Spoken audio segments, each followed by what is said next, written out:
guys. This is how we start our days. Usually we start with a breakfast burrito and a coffee before we get down to anything. Essentials? Yeah, because you can't even work without coffee, at least. No worky, no coffee. No, definitely not. I'm not working without coffee. Fair enough. For sure, because you can answer a few messages when you wake up, but then you got to get coffee to get going. Okay, get the haze off. Get some people that have no regard for the time zone. They want to, call you and message you at whatever time in the middle of the night. The overseas customers, which is fine, but they get a response later. We message them in the middle of the night, so they return the favor. They're like, hey, wake up. There's an important dial. It's 3:30 a.m. on a Tuesday. Get your life together. Yeah, your important question's going to have to wait a couple minutes. Jesus, because couple there's hours. A level of questions. If your dial is expensive, you can ask a few questions, but if you're buying something for $75, it's just kind of like... Yeah, we posted some dials for like $75 just to get rid of them, and these people have the audacity to make an offer. It's like we're basically giving you some shit for free. He asked if you could send him a picture in natural light on a $75 dial. You're not getting any pictures. Stages. No extra pictures. You're limited to one question. Is this dial authentic? I mean, they might be baffled because it's so cheap. They're like, why are we selling it for so cheap? Like, do we have a whole bin full of these? One question, and then it's on. It's either purchase it or don't purchase it. Because a guy bought an $8,000 dial. He asked for a couple pictures. I'll go outside in the sunlight for that $8,000 dial. Even like a $2,000 dial. I'm probably. But I'm saying that outside. guy asked less questions than a cheap. Yeah, because that guy's like an informed buyer. He knows what's going on. He's like, oh, I see this dial. I like this dial. I know what I'm getting myself into. Or the guy from the other day that we have been changing our policy on is a guy that asks, you tell him a price, and then he asks for pictures. I say, hey, answer this question first. I told you $700. Are we good at $700? Yeah, because then if you are good, then here's the pictures. Assuming that the dial is not damaged or there's nothing on it, are you good at $700? Then you get some pictures. Yeah, because he said, are you good at $700 is the price. Okay, can you send me some additional pictures? Send the pictures. Can you do 400? Like, dude, if you would just ask, hey, can you do 400? No well, you're not getting any pictures. No pictures, yeah. Yeah, get out of here with your lowball shit-ass offer. Yeah, it's unacceptable behavior. And that's been happening people have been selling a lot of stuff in the vintage market that are pieced not together correct stuff that is... Yeah, like a GMT that has, not all the way up to like a service dial, but say, like a Mark 1 GMT that's got like a Mark 4 dial in it or something. And the vintage market right now is, it's real... Good time to buy. Good time to buy. But like if you want top dollar for your stuff, it has to be, correct dial, correct, insert, everything. Nice clean example. Like vintage is pretty dead right now, with the exception of like very nice examples are selling. But the run of the mill. Stuff is not selling. It's cheap. Sitting. But like a 1675 serviced out dial, nothing great. This is like in the wholesale community, $6,000. That's it. It's a parts watch. Yeah. It's getting taken apart and sold, piece by piece, because it was put together piece by piece. So it's not like a real example of anything quality. It's been like. And that's a good way to buy this stuff is you kind of work the deal backwards. It's like you've got a service dial, say $500 with hands, couple $100. Got a shipball service insert for a couple $100, and then you got a case and a movement. A band is a bonus, and if you get offered something, you kind of just start subtracting how much each part will sell for, and then you can see if the watch is even worth purchasing or not. Yeah, it's been tampered with, molested watch, Epstein Island GMT. It's all Lord. Bad. So we don't really get any good money for those. eBay update, combined shipping international. Dude, I don't know what these guys are thinking about that one. eBay, I called them. They're offering their own international shipping. Now, it might be a little bit cheaper, but the buyer is now not going to be able to get, Shipped you it the know, way they want. low value for customs. Yeah. So they might be thinking that they're saving $15, but then they're just going to get reamed on the import duties.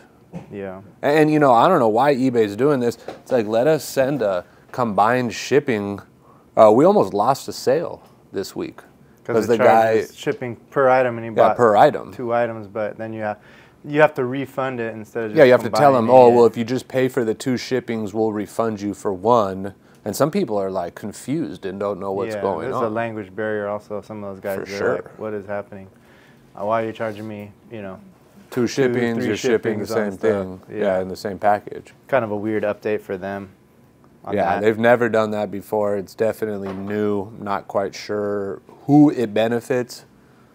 I guess we'll have to see on the eBay FedEx rate or whatever it is. Because some of the people are like,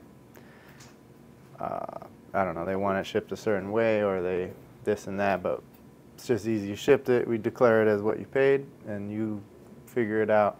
Or like, you ship it like that, and they refuse it, and then they try to like hit you. I don't know what happens there, like, because normally if you ship it on your FedEx, they'll bill your ass for the return shipment, but it's through eBay, so it gets tied up, and who knows what happens if you get your stuff back when people refuse. International customers refuse their package because they get a customs bill, and they're like, I don't want to pay that. I mean, what if they try to leave you a negative feedback or something? I mean, you know, eBay better figure that out too. I'm really trying to get away from eBay. I mean, those guys' fees are just obscene. I mean, it is an avenue that has a lot of, you know, buyers on there, and there are certain things that won't sell anywhere from eBay. It seems like more and more of our customers are finding our stuff on eBay, and since we have the same eBay username with our Instagram and our website, they're you know, reaching out for a direct price, which we really appreciate. So if you're one of those people, thank you very much. Keep doing it, and you know, we'll show the love on the price. Sometimes when it gets dry, it gets stale, and you got to go find stuff, and sometimes you got to buy. We won't buy premium dials, but we end up buying a watch just for the dial, and the watch isn't that great, so we either just, you know, get rid of the watch at cost, dump or it, take a little loss on the watch so we can get a nice premium dial. But those are the uber rare dials, or like you buy, you know, pay up. You know, you're not going to make any money on the watch, but you know that the dial loose in a really, really nice watch, say Box and Papers, super clean example, it's going to bring big money. So you buy the watch, lower the cost of the watch, put some money on the dial, sell the watch, you know, at, you know, a very small profit or no profit, and then you can make your money on the dial. Because sometimes they have the dial in a miss. The dial is an incredible dial, but it's in a daily wear watch. Yeah. It's like the watch is just so terrible that it's not collector grade, and it's not going to sell. So you have to take that dial, put it in a premium quality watch, unpolished. That other watch, super crispy, goes to a budget guy with a champagne stick dial, and he doesn't care about condition. He wants price entry level.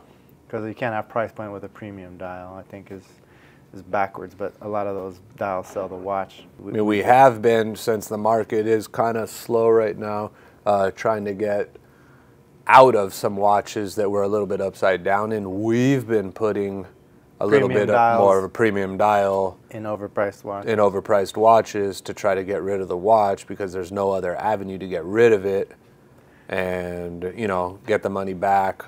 And go rebuy, because you can rebuy right now. Always our philosophy is take a quick haircut. Loss and go just remake the money, that rather than sit around and wait for the thing to sell at a high price to a retail guy. It might not, and it might continue to go down. So yeah, I mean, the amount of money you should be able to make with, you know, being liquid instead of sitting and praying that the market comes back around is, you know, significant. I mean, so just you know, move it on. All those things that we're talking about, we are looking to buy any dial really, but mostly rarer dials, premium dials, stuff that is hard to find. We, you know, pay good money for the stuff. So yeah, send us a DM, call us.